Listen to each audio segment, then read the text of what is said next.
Aliás, aproveitando que o Ben Mendes está aí, nos outros estados que eu rodo para falar das pré-candidaturas ao governo do estado, primeiro eu preciso falar quem é. Minas é o único lugar, passei por 3 veículos de comunicação hoje, que eu não preciso falar quem é o nosso pré-candidato. Vocês já sabem aqui que é o Ben Mendes, então primeiro você já tem uma pré-candidatura ao governo do estado bem estabelecida, mais do que nós temos nos outros estados, porque primeiro a gente precisa falar, oi, nós estamos aqui, nós existimos. Em Minas Gerais, vocês já não precisam do cartão de visita. E segundo, que depois do estado de São Paulo, né, evidentemente, depois do estado de São Paulo, vocês são o estado que mais tem vereadores eleitos do Movimento Brasil Livre. E não são qualquer vereador. A gente teve aí, a Rafa falou sobre a Luana, que aparentemente estão querendo sacaneá-la de novo. Escutei uma coisa dessas. Assim, todos os recados que eu tinha para dar para o presidente da Câmara e para o prefeito, todos os recados que eu tinha para dar à distância, eu já dei. Espero não ter de ir pessoalmente na Câmara, na votação da cassação da Luana, e falar pessoalmente para o presidente da Câmara e para o prefeito que eu irei infernizá-los, inclusive pessoalmente para o resto da vida deles, se eles de fato caçarem a Luana.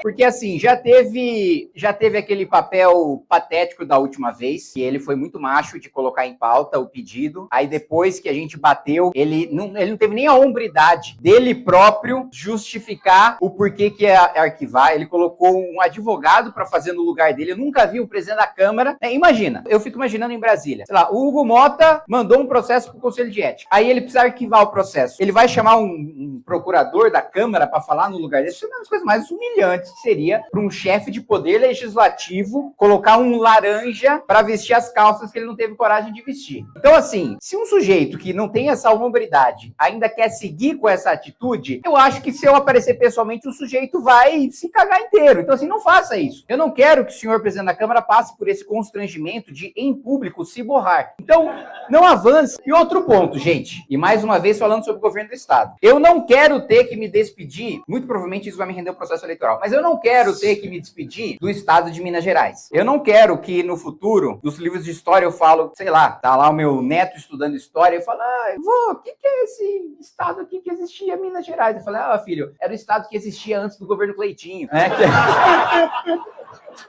Era um território que tinha ali. Chegou um cara lá que misturava Bolsonaro com Erika Hilton e acabou com tudo. Então, assim, eu não quero ter que me despedir de vocês, tá? Então, por favor, a gente precisa ter, e nós temos quadros muito qualificados na chapa de estadual, na chapa de federal. Eu digo com muita segurança para vocês que todos os estados foi difícil montar a chapa porque ninguém queria estar com o patinho feio, né? A gente tinha um candidato a presidente que não tinha nem 1% das intenções de voto. A gente não tem tempo de televisão, a gente não tem fundo partidário, fundo eleitoral que a gente vai ter nessa eleição é uma mixaria pro Brasil inteiro. Então, ninguém queria ser, então foi difícil em todos os estados. Mas, um estado que a gente já começou com uma base forte foi o estado de Minas Gerais. Como ameaça. Assim, a coisa que o maior termômetro que eu tenho é a quantidade de medo que a classe política demonstra em relação à pré-candidatura do Renan. Quando eu vejo o senador Otto Alencar falar na Bahia, o cara do PSD da Bahia, que sempre teve do lado das candidaturas vencedoras no maior reduto eleitoral do PT, falando, esse menino aí vai dar trabalho, falando sobre Renan, quando eu vejo um senador como ele, um nome experimentado da política e fazendo política nos principais redutos do PT, falando que o Renan vai dar trabalho, aí eu vejo que, de fato, a gente está chegando nos lugares, porque para um senador desses falar, isso significa que algum prefeito do interior do estado, que faz parte do Centrão, chegou e falou para ele, tem um pessoal tá falando aqui de um Renan Santos. Para chegar, é porque foi isso, estou falando de Renan Santos. Inclusive, nós estamos num processo para desfiliar um vereador do PL e filiar na missão, porque ele fez discurso público falando que o Bolsonaro é um traidor,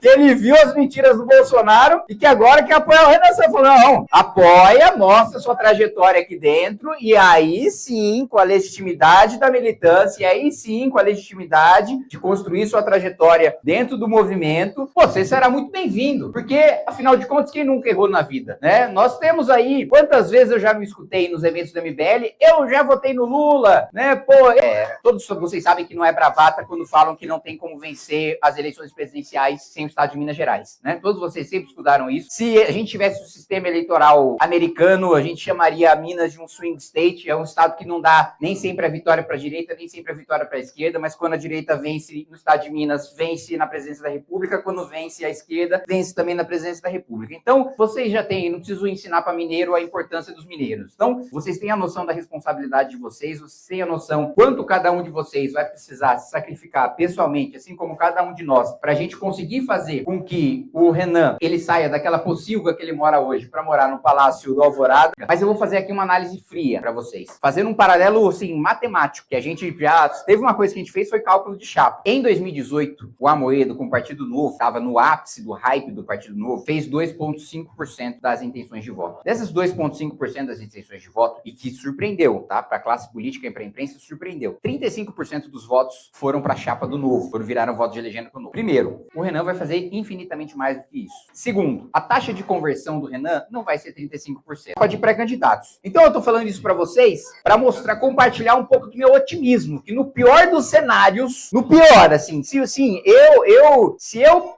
pegar lá esqueci o nome do aplicativo, quando você vê a apuração, né, lá nos resultados do TSE, no aplicativo, e ver que a gente só fez um em Minas de voto de legenda, eu vou literalmente chorar. Eu vou falar, nossa, gente, que decepção, eu esperava mais de Minas, estou triste. Esse é o pior cenário. E olha que esse pior cenário, a maior parte da classe política acha que é o melhor. Porque quando eu tô lá em Brasília, mesmo com muita gente começando a falar do Renan, quando me perguntam de bancada, falam, pô, Kim, acho que vocês vão bem, hein? Acho que vocês vão fazer 4, 5. Eu falei, o meu último recado aqui para vocês, nós temos altas expectativas para o estado de Minas Gerais. Nós sabemos que vocês têm a competência para conseguir os resultados que a gente espera de vocês. Nós sabemos que o Movimento Brasil Livre no estado de Minas tem o histórico que lhes credencia para a gente ter a expectativa que a gente tem em vocês. E a gente sabe que vai ser por causa do trabalho de vocês, vai ser por causa da militância de vocês, vai ser por causa do sacrifício de vocês, que a gente não só vai ganhar, mas a gente vai ganhar com folga e com uma votação histórica, Palácio do Planalto, nessas eleições. E quando a gente fala do futuro ser glorioso, a gente está falando do ano que vem. Então, obrigado, gente.